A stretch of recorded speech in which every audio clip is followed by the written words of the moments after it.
Hello, my name is Michelle, and I'm 63 years old. My husband passed away about 6 years ago, but I'm still working. I have 2 children, and 5 of my grandkids live in different states across the country. They each have their own families, and I feel truly blessed to have such a large family. One of my kids, Kyle, still lives in our hometown. He went to the local community college where he met his wife, Julie. I liked Julie well enough, but I didn't feel my opinion mattered as long as Kyle was happy. They got married shortly after and continued their education, each pursuing careers in their fields. Once they were both settled in their jobs, they decided to start a family, and I was thrilled at the thought of having another grandchild to spoil. However, Julie set strict boundaries when it came to visits. She controlled when I could visit and how long I could stay. While I understood this when Daniel, their first child, was a baby, it never really changed, even when he was 5. I tried not to let it bother me, thinking every family is different. Over the next 15 years, I didn't get to spend as much time with Daniel as I would have liked. We never grew as close as I had hoped, but we did share a love for books, so I always bought him books when I visited. One day at work, I received an unexpected call from Daniel. This was unusual, since we rarely spoke outside of family gatherings. I did my best to connect with him, as I had with my other grandchildren, but he seemed distant. "Grandma, are you free to talk?" he asked. "Of course, honey, anytime." "Is everything okay?" "No, no." "Why are you crying? Did you get hurt? Is anyone at home who can help you?" "Mom and Dad are here, but, do you need me to call them for you?" "No. I called you because I need your help." "My help? What's going on, darling?" "I need you to save me, Grandma." "Save you? What do you mean?" "She's not as sweet and nice as she acts. She's really mean to me when no one else is around." Suddenly, I heard someone coming up the stairs. "I have to go. Please don't tell them I called. Bye." I was left shocked and confused. As far as I knew, Julie was one of the kindest people. How could Daniel say such things about her?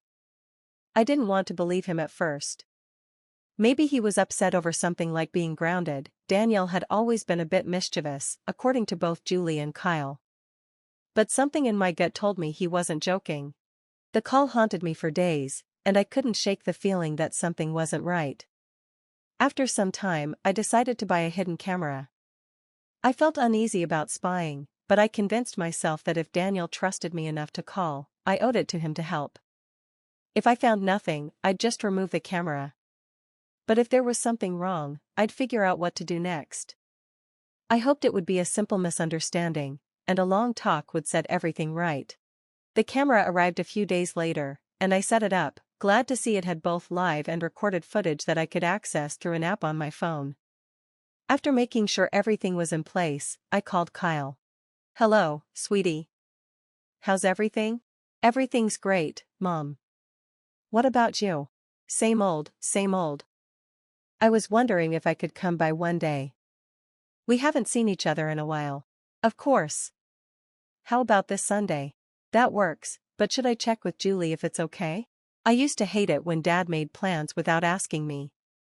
But don't worry, Julie will be happy to have you over." "See you then, Mom. I'll be there around 6 o'clock. I was glad to be going to Kyle's, but I couldn't shake the feeling that I had other motives now. I was still excited to spend time with my son. It wasn't often that I got to see my family, so it felt special to have one of my children living in the same town. The weekend arrived quickly, and I made sure to get ready early. I decided to bring something along, so I went to the grocery store to pick up a nice bottle of wine and bought a couple of books for Daniel, knowing how much he loved to read. When I arrived at Kyle's house, I was warmly greeted by all 3 of them. But it was Daniel's look that caught my attention.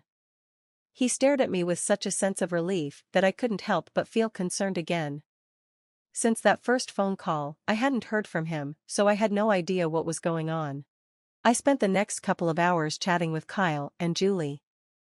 We had dinner, drank wine, and enjoyed each other's company. At some point, Daniel excused himself and went to his room, likely because we were talking about things that didn't interest him. I decided to go and spend time with him. Julie tried to subtly stop me, but I insisted. I hadn't visited in a long time, and I wanted to spend some one-on-one time with my grandson. Kyle told Julie to let me go, and I headed up to Daniel's room. Once inside, I closed the door behind me. I walked over to him and handed him the books I had brought. We talked about them for a while, and since he seemed excited, I let him ramble on. I didn't bring up what he had mentioned during our phone call earlier. I wanted him to talk about it if he was ready, not push him. Our conversation shifted to other topics, like what was going on in our lives. While he was telling me about his school and other things, he grabbed a notebook and wrote something in it. When he showed it to me, it said, "Mom's listening. Can't talk about anything." I couldn't tell if he was serious or just paranoid, but I went along with it. We continued talking, and I quietly wrote my plan in the notebook. I told him I had brought a hidden camera and asked if I could set it up in his room. He quickly agreed. I found a good spot to place the camera, one that gave me a clear view of the room. After starting the recording, I checked my phone to make sure the camera was working. I sat with Daniel a little longer, then told him it was getting late and I needed to head home. Before leaving, I purposely left my scarf behind as an excuse to return if needed. As I headed downstairs, I heard footsteps quickly moving away from the door, which made me wonder if Daniel was right all along. I hugged him goodbye, said my farewells to Kyle and Julie, and then went home. That night, I was tired but couldn't resist checking the footage from the camera. I stayed up for an hour, watching it, just in case something happened. Kyle walked into Daniel's room and asked what we had talked about, and Daniel told him. That was it. I finally went to bed, exhausted from the day. The next morning, I rushed to work and didn't check the camera again until I knew Daniel would be back from school. Again, there was nothing of concern, and I started to think maybe Daniel had been lying, but I decided to give it one more day. If I didn't find anything, I would visit when neither Kyle nor Julie was home and ask Daniel to give me the camera back. That night, as I watched the footage while reading, I finally discovered what Daniel had been trying to tell me. Julie entered the room with a stick in her hand, with Kyle following behind her. I quickly unmuted the video. Julie asked Daniel what he had done all day and made him describe everything in extreme detail. Whenever he stuttered, she sharply asked if he was lying. If she suspected he was, she made him hold out his palms and hit his knuckles 3 to 5 times with the stick. I watched in growing horror as Julie hit Daniel more and more frequently. Daniel was sobbing, and Kyle just stood there, watching. I was filled with a deep sense of disappointment and disgust. I had raised my children gently, believing that kids are smarter than we often give them credit for. They can understand when things are explained to them. I couldn't understand why Kyle just stood by, letting his son get hit for no reason. I wanted to rush over and stop them, but what would I say? It would be strange for me to show up again, just a day after my last visit. Then I remembered that I had left my scarf there, which could be the perfect excuse to go back, but I needed to wait another day, to make sure I could see Daniel again. I quickly grabbed my phone and called Kyle. Hey, Mom, is everything okay? Yes, no worries. I hope I'm not disturbing you. No. Julie and I were just saying goodnight to Daniel. Alright then, I just wanted to tell you that I think I left my scarf in Daniel's room last night. I remember setting it down and forgot to pick it up. Do you think I could swing by tomorrow to grab it? Why don't I just bring it over now? No, I'm too tired. I'm about to fall asleep. It's been a long day at work, and I can barely hold the phone right now. Alright then, how about tomorrow evening? I can't. I have a game night with friends tomorrow. Well, Julie and I won't be back until the evening. Why don't you come by the day after? I really need that scarf for tomorrow. We're having a gathering. Okay, you could come by in the afternoon. Daniel will be home. Lovely, I'll be there around 3. Good night, Mom. My heart raced as I ended the call. I'd come up with a lie on the spot, but at least my call had distracted Kyle and Julie enough for them to focus on what I said rather than continuing to hurt Daniel. Before they left Daniel's room, I heard Julie tell him that he wouldn't be getting any food until dinner the next day. I was appalled, but sadly, I knew they would follow through with it. The next day, I took the day off from work and prepared myself for the conversation with Daniel. I was sure he wouldn't want to stay there, but I needed to hear it from him. I stopped to pick up some food on the way over. When I arrived, Daniel looked like he might faint. He was weak and exhausted. Julie had really made him go without food. I quickly gave him the food. and he devoured it, eating with a desperation that broke my heart. I felt so sorry for him, but I knew I had to help make things better. When he finished eating, I spoke to him softly. "I'm so sorry, sweetheart. Did you see everything that happened?" "Yes, darling. I'm so sorry, I didn't know. I had no idea." "It's okay. Mom seems like the nicest person, but has she always been this way?" "The beatings only started recently, but the starving has been going on for a while. I don't understand why Kyle isn't doing anything. He's too scared of Mom. He just follows her, does everything she says, everything she wants, she gets." "Honey, I'm so sorry you've been dealing with this, but I need to understand, why didn't you eat anything at school?" "Mom doesn't send me to school on days she doesn't let me eat. I stay home. Mom measures the food in the house, and if even a little bit is missing when she gets back, I get punished more." "So she's starving you and hurting your education?" "I'm going to do my best to help you, okay? I need you to tell me right now, if you want to come live with me. I'll take care of everything, and I'll keep you away from Mom and Dad." "Of course, Grandma, anywhere away from here would be great. I promise I'll be good, just please take me away." "I promise I will, darling, but it'll take some time. Can you handle staying here a little longer?" "Yeah, I can. I've been here for 15 years, so I can wait a bit more."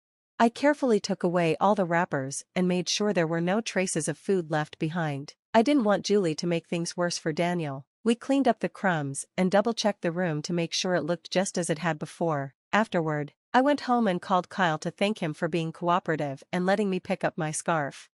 I reached out to a good friend who worked in family law and explained the situation. He told me that fighting for custody would be a long, difficult battle. While I might be able to secure temporary custody, Julie could change her behavior and regain custody with little evidence. It seemed that the odds were against me, but I had a plan. I could use the evidence I had gathered to make Julie agree to let me become Daniel's legal guardian. Julie worked as a counselor at a middle school, and I knew she wouldn't want her child abuse becoming public, as it would ruin her career prospects. I continued to monitor the footage carefully, gathering more evidence and preparing the necessary paperwork for a guardianship transfer. I waited until the weekend to visit Kyle without giving notice. When Kyle opened the door, he seemed surprised. "Mom, what are you doing here?" "I need to talk to you." Julie appeared at the top of the stairs, and Kyle hesitated. "I don't think now's a good time." "Why, what's going on?" "Just family stuff." "Why are you suddenly visiting so often? Can't I visit my son?" "I didn't think I needed special permission for that." "No, I didn't mean it like that. It's just that you've taken an interest in us this week, and it's a bit weird since you rarely drop by." "It's not weird. I only came over today because I have something very important to talk about with you both." As we spoke, I heard loud crying coming from Daniel's room. I could tell something was wrong, so I pushed past Kyle and entered the house. I couldn't just stand by. I rushed straight to Daniel's room. Bursting through the door, Daniel was sobbing, clutching his face, while Julie stood there, breathing heavily, glaring at him with such malice that it sent a shiver down my spine. I immediately ran to Daniel and asked if he was okay. He hugged me tightly and wailed into my ear. Julie huffed and walked away without saying a word. As Daniel calmed down, I saw his cheek was red and swollen, his knuckles were bleeding, and there were welts on his arms from the stick. A deep rage built inside me. How could anyone hit a child so violently? No child deserved that. I went downstairs to the kitchen, grabbed a bag of frozen veggies, and brought it back to Daniel to help reduce the swelling on his cheek. Once he seemed stable, I told him that I would take him with me. I asked him to pack as many things as he could, and then I went downstairs to confront Julie and Kyle. Julie looked furious, and Kyle seemed like he wanted to disappear. "How dare you barge into our home like this?" "Well, isn't it a good thing I did? You were hitting your child. What happens in my family is none of your business. Your child is my grandson, and he's part of my family too. You're hurting him, and I can't let that continue. He may be your grandson, but you don't live with him. You don't know what a brat he is. I'm just disciplining him." "Who cares if he's a brat? He's a child, and there are many other ways to discipline a child without hitting them. You of all people should know this." "I don't believe in that gentle parenting nonsense. Leave me and my family alone." "I'm afraid I can't do that." I handed Julie the papers to transfer guardianship to me. Both she and Kyle stared at the papers, confused. "You both have to sign, or I'll release proof of you hitting Daniel." "What do you mean by proof?" "I set up a hidden camera in Daniel's room last week. I have all the proof I need. Neither of your jobs will appreciate what you've done. Especially you, Julie. If you want to keep your career intact, I suggest you sign those papers. You were spying on us? That's a gross violation of our privacy. I only acted on information I had. I needed to make sure Daniel was safe.